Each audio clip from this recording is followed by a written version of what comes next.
In 2024, more and more companies are building fully remote international teams. Running a remote company has its pros and cons, its advantages and disadvantages. And today I'm going to talk to you about our experience of running a remote team. I'm Khatia, HR manager here at Nomad Capitalist, where we help 7 or 8-figure entrepreneurs and investors to go where they're treated best. I've been working at Nomad Capitalist more than 2 years, and I've seen the team grow. Currently, we have up to 80 team members in around 20 countries. So we do have some experience working with international teams, building new teams in new countries, and I'm happy to share that experience with you today. Firstly, let's talk about advantages of creating a remote team. For me as an HR, the biggest advantage of building a remote team is that I'm not tied to one particular country. And whenever I'm hiring for a specific role, I can literally hire almost in anywhere, which means that I'm not really constrained by population of one city or one country even. I can go in any region. So we have around 80 people now, and our founder, Andrew Henderson, sometimes says that if we aim for growing to 100 team members in the near future, we just need to look for 100 individuals who speak great English, share our vision, and are hardworking in the whole world amongst billions of people compared to the population of one city. Another big advantage that I see from my personal experience is that I don't have to create relocation packages. I don't have to ask team members for relocations from other cities or countries. I can just get them on board in their own countries, not even leaving their homes, making it very, very easy to see their contributions from the very first day. Because relocation is not a small decision for any person, especially for someone that's going to another country for a job. There's already uncertainties in their day-to-day life. They don't know how they will like their new workplace. So relocating is not an easy thing. If you're not able to find someone you need in your location, you have to find talent somewhere else, creating very attractive relocation packages. That is a lot of work. Instead of that, we just hire someone where they are. Besides the excess of global talent pool, what I like about creating a remote team internationally is that I'm not tied to one specific country that might have political or economic changes in the environment. Many companies had IT talent outsourced only in Ukraine, for example, and we saw that being tied to that one country can disrupt your operations if anything happens there. That is why I like diversification in different parts of the world, different regions. Depends on your company, but for us, the biggest advantage is that we can get a global perspective on things. If we only have team members in one country, it is really hard to have global mindset and bring different perspectives into the workplace. Remote international team brings you diverse language skills, especially if you want to expand in another locations, depending on the type of business, of course. But having people locally, if you want to expand in that market, who know local trends, who know people, who have network, who know culture, is going to be very beneficial for you. We have seen that in the past from our own experience. Of course, cost savings, that's one of the biggest advantages why many companies choose to hire talent offshore in creating remote teams. No office costs, renting offices or decorating offices. Those are very high expenses, especially in expensive cities. We talk about this channel about salary differences. Some people who are very, very highly educated in another countries might make about 50% of what people in the US would make. They do have lower taxes, they do have lower cost of living, so that is comfortable and that is completely acceptable for them. So it is very beneficial for people to look for remote roles. Especially after COVID, a lot of employers are influenced by the opinion of employees that want to work from home. If you are creating a remote team, you're offering a big advantage of working from home. That comes with cons as well, but we're going to talk about that on the second half of the video. Besides salary, the benefits, health insurance, the costs are very different in each country. We offer health insurance and other benefits in different parts of the world, and we know that costs for us are much lower compared to if we were only focused on one particular country or even region. You have operational advantages as well because your company is operating 24 hours. There's always someone who's working, and that helps pushing projects through completion. And remember, we were talking about being tied to one particular country and its economic or political situation. We've had cases in the past when currency fluctuates a lot in one particular country, so we have to take measurements to ensure that our team members are in the best situation.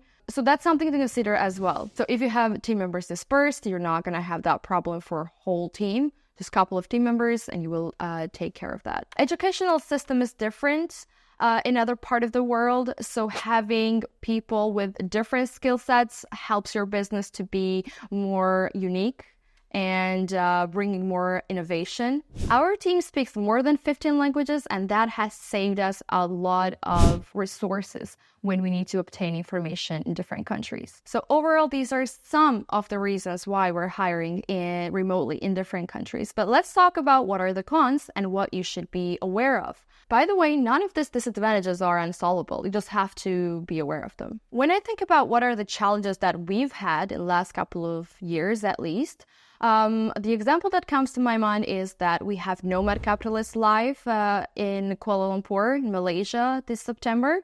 And we have many internal speakers at the event. You are listening to them on this channel. And we do want to have a speakers meeting. We want to give them additional training. We want to get ready. But it is really hard and costly to get those team members at the same place and do the training. And this is not unique to just Nomad Capitalist Live. This can expand to regular onboarding trainings or advanced trainings for your team members. In team buildings, we have Citizen Summit. We meet once every year. All of our team members fly from different countries to one location. It's an amazing event, but it is hard to manage. It is hard to plan, organize, and of course, it is costly. When you have team members in 20 countries, how do you really create culture? How do you really create inclusion? How do you avoid isolation of each team member? Do they really understand what the company is about? Do they really get what the culture is? What are you looking for? What kind of behaviors you're looking for in your team members? That is really hard for someone sitting at their home desk, knowing nobody from the company to understand. Of course, that is not impossible. Again, you can create team buildings, meetings. You can create small pods in each country, have a couple of people in one location instead of having just one person. But still, it is completely different than having everybody in the office seeing each other every day, speaking to each other, and seeing the events, being very informed. Sharing information was also one of the challenges that we faced. How do you keep everybody updated? Yes, of course, you can send an email. Yes, of course, you can do the written communication, but it is not the same when you have everybody right there witnessing some of the changes or updates that are happening in the company. We talked about gatherings and how hard it is to bring everybody together or how costly it is. You can do online meetings, and of course we do that when once a month all of us meet online.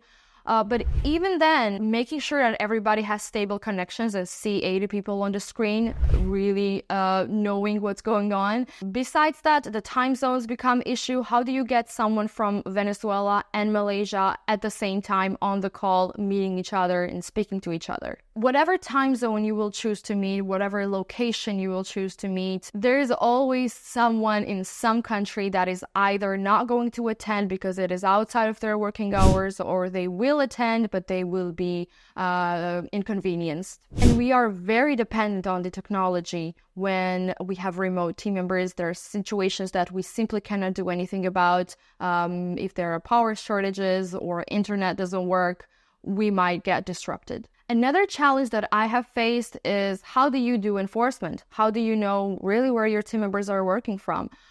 Depends on your remote work policy, what you want to allow and what you do not allow. But sometimes simply there are legal aspects. In our team, we do have high sense of trust among our team members, but team is growing rapidly and you need more and more policies, HR policies, that everyone follows. What some companies use are time tracking systems, which I'm not personally a big fan of. Part of the reason is that we have seen TikToks or Instagram Reels where employees are just dabbing on their keyboards just to ensure that they're active. We don't want to do that. We're never checking when someone starts and stops working because it's simply not efficient. But that means that we have to really think about performance management systems, ensuring that we check everybody based on their results instead of exactly when they checked in and checked out from work. And that brings me to another challenge, which is finding managers who are experienced in managing remote teams. Many senior employees have an experience working with the team members when they see them in the office, when they actually see what they're doing. And that is not the case here. You have someone completely in another part of the world, in another time zone, and you have to know what they're doing. You have to know if they're achieving their goals or if they have right results. So it's not impossible, of course, but it needs some consideration. I think we've done a pretty good job on that, but certainly when we're creating new positions or new departments, sub-teams, we have to think about all these details because teams are remote. When you have team members in different parts of the world working remotely and English is not everybody's first language or any other language that your company operates in, you might face communication challenges. There's no face-to-face communication. There's no way to hear the voice sometimes, the tone, body language. That means a lot in some countries, in some cultures, the way you use your facial expression in tone in your communication. And that can really lead to misunderstandings or miscommunications or unhappy team members, unless you bring very open-minded and very internationally educated people in your team. You might think this is a small challenge, but when we had to track national holidays of our team members in different countries, that took me a couple of days to figure it out, and it was not an easy task. We want everyone to enjoy their local holidays. We want everyone to spend that time with their families and friends.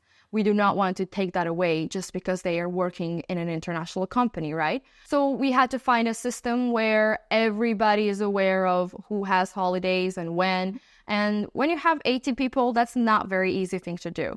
Well, small advantage there, there's not a day when everybody's out and your company stops operating. So that's a plus. Another challenge that you have to think about is security and enforcement. If you have someone in the office and you're letting them go, you can just take their laptop away from them. You can make it very easy process. If there's someone in another continent having your information in their laptop, how do you really ensure that your data is safe? Of course, currently Google Workspace, that's what we use, for example, have systems for this. You're able to block certain devices. You're able to wipe the accounts or wipe the devices. So there's ways to handle this, but you should just be aware that that issue exists and you need to know how to handle that. And that reminds me one of the most important aspect, which is legal aspect.